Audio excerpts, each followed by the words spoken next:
I'm very pleased to introduce our next speaker. It's Dr. Brene Brown.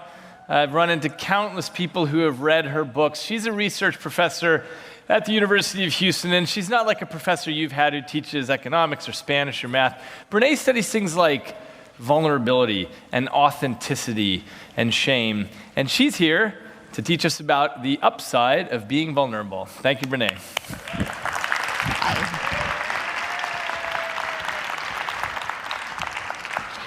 I have to start with a confession. I'm so relieved that Sal Khan is so great in person because I feel like I've been having a secret relationship with him. I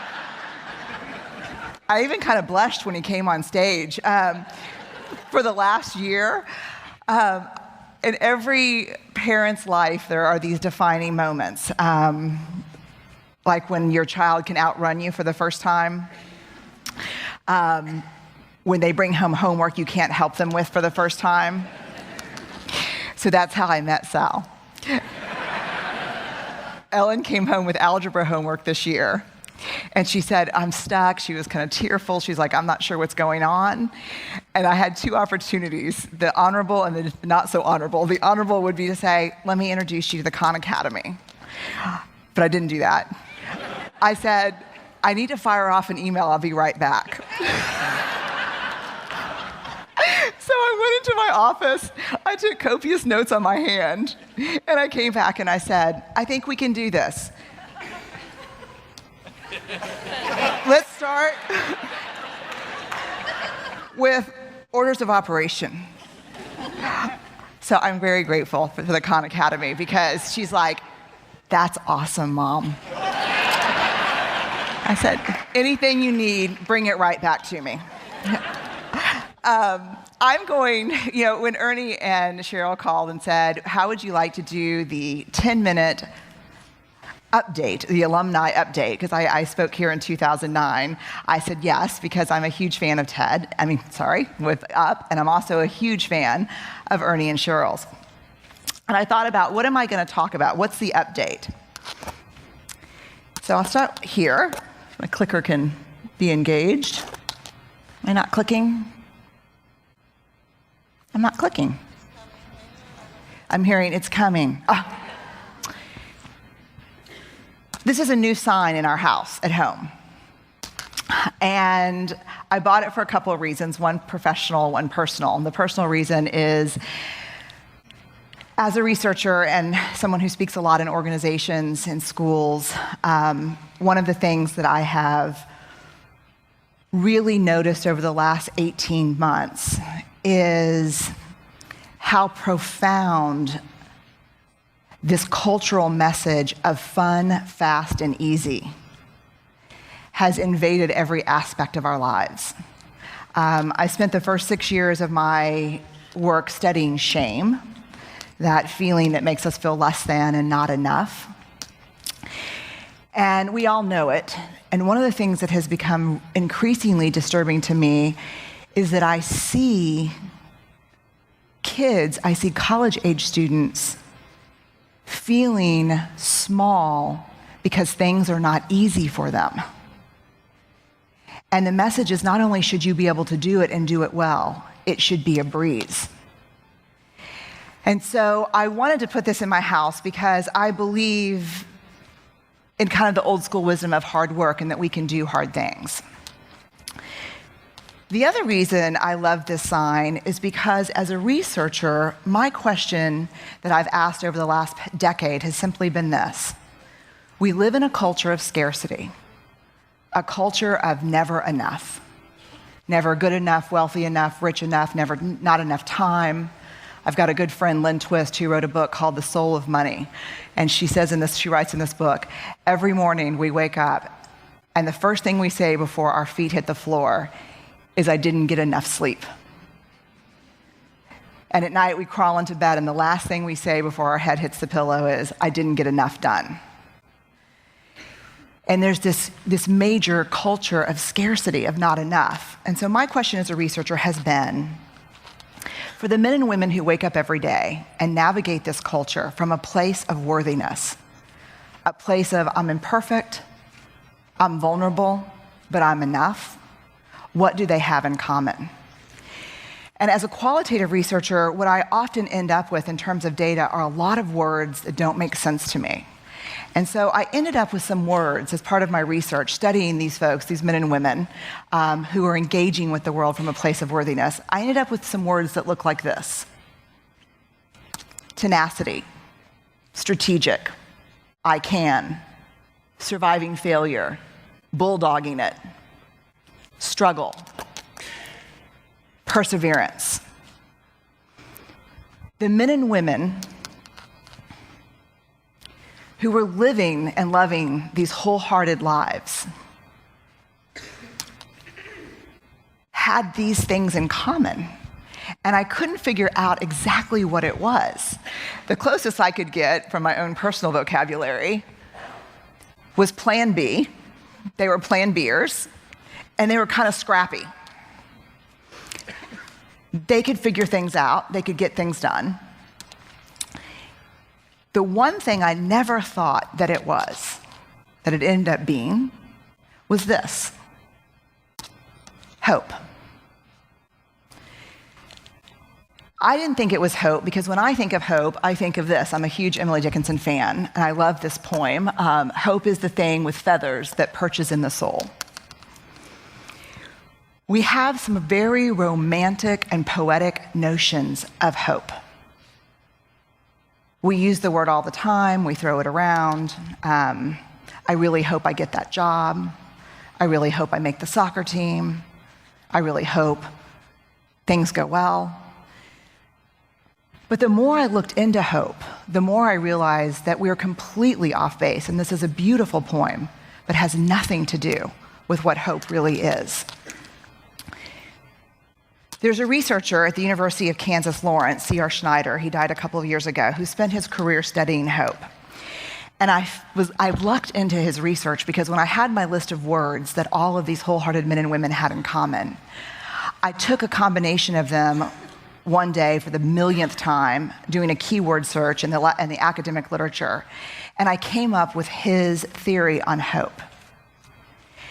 And it not only changed the way I think about my work, but it changed my life, and it changed the way I'm raising my kids. As it turns out, hope is not an emotion at all. I think most of us think of hope as a feeling of possibility, of positivity. I'm very hopeful.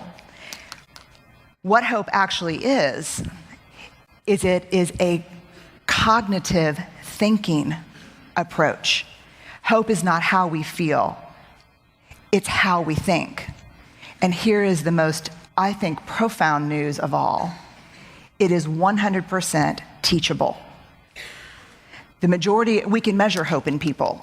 They measure highly hopeful or low hopefulness. What we see traditionally in high levels, in people who have high levels of hope, is they learned it through parenting, through their parents, who either explicitly taught hope or modeled hope. And as you can see, there are three pieces of it: goals, pathway, and agency. What this means simply is people who have high levels of hope in their lives have these three abilities. They can set goals,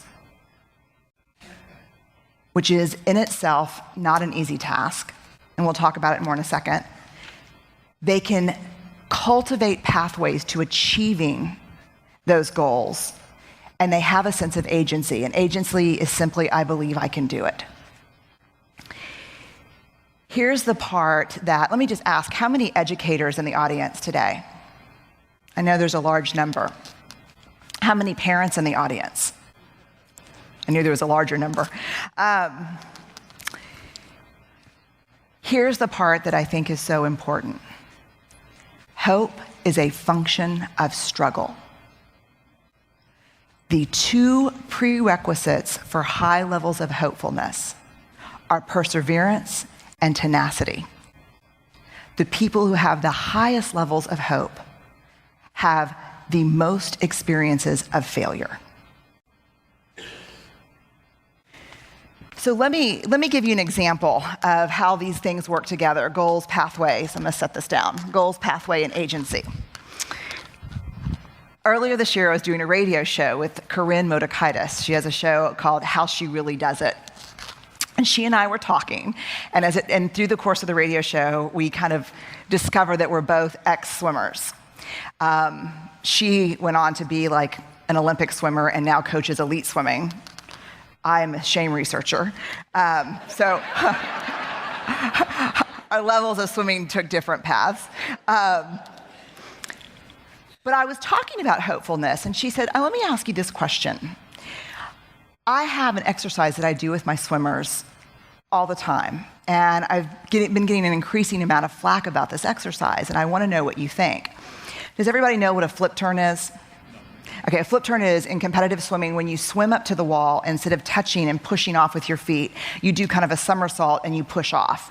And when you're good at it, it's actually much faster than touching the wall and pushing off. So this is how she runs her flip turn clinic. After practice, she's taught the mechanics of flip turns. The kids line up, they dive in, and they have to get 5 flip turns thumbs up before they can leave practice. So they swim in, they flip turn, they push off, they look up, and she's standing there, and she either gives them this or this. And they have to have 5 of these to get out of practice. So she says the problem is the parents are putting their foot down and saying, we don't want you to do this anymore to our children. How would you feel about this? And she said, what do you think? I think we were on cable radio because I think I said, holy crap. I said, I think that's terrible. And let me tell you why. We're in swim team, and we're in flip turn clinic. Ready? Flip turn. Flip turn. Flip turn. Flip turn. You see that moment? How many of you know that moment? How many of you think that's an important moment? That's what hope looks like. Hope looks like, I've got a goal. It's reachable. I believe in my ability to get there, even if I have to plan B it. One of the things that's happened in our culture is that we are not letting our children have any experiences of failure. No experiences of hard work. Failure, more hard work equals success. What happens, and what I see as a college professor often, is when they get to us, it's a whole different ballgame. Like, most of my friends get text messages when their children's averages fall below 95. We don't do that in college. The workforce, the last Fortune 200 company I spoke with, they said one of the greatest problems with a number of younger employees contacting their parents about performance evaluations and asking them if they could call their bosses.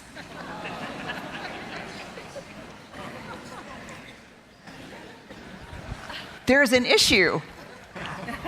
And the issue is this moment is a gift. And I think often, I'll never find my remote now. Y'all lead me to it. Okay. We think of hope as this really binding emotion, this kind of collective dreaming that we do together. And I think it can be a collective binding experience, but it is not bound around gauzy feelings of possibility. When hope brings people together, it brings people together from a place of struggle through hard work to achievement. And people who experience that together, whether you're a team working in an ad agency on the next presentation, or you're a family, or you're a group of kids in class, what brings people together is the sense of success, of accomplishment, having experienced struggle. And so what I would invite you to think about at least, is that hope is a function of struggle. And it's the product of not tying our failure to who we are. The biggest thing that gets in the way of this whole idea of agency and pathway is that if I fail, I am a failure. What we see in high hopeful people is that they can separate their achievements and their struggles and their failures from who they are as people. So I appreciate your time today. I am so grateful to be invited back. And the next time you hear the word hope, I hope you remember that it's a function of hard work. There's a great quote that says, "Dreams don't work unless we do." And I think the whole idea of we can do hard things and we can do them together has been demonstrated beautifully, more eloquently than I could ever do today here. And I'm grateful for the opportunity to share my ideas with you. So thank you. One of Houston's own, Brene Brown.